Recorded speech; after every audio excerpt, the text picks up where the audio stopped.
And it's the digital currency that people seem to be talking about these days around usage around the world and also its volatility. The media reports point to Bitcoin's growing popularity, but there is scrutiny here in the U.S. on how to regulate what is essentially a money transfer system. Li-Ling Tan in New York has more.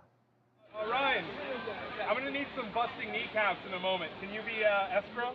Shaded under trees in a Manhattan park, money is changing hands, though not for what you might think. So I'm sending him 2 Bitcoin, right?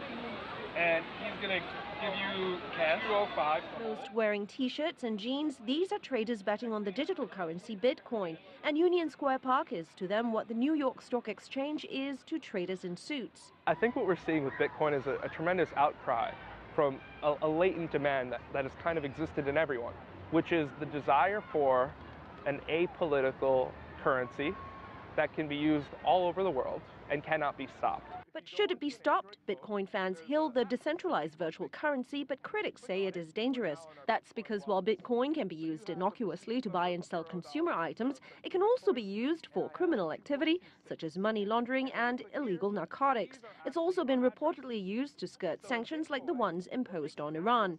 The currency is now under a U.S. Senate probe, and New York's financial regulator recently subpoenaed 22 Bitcoin companies to see if new regulations are called for.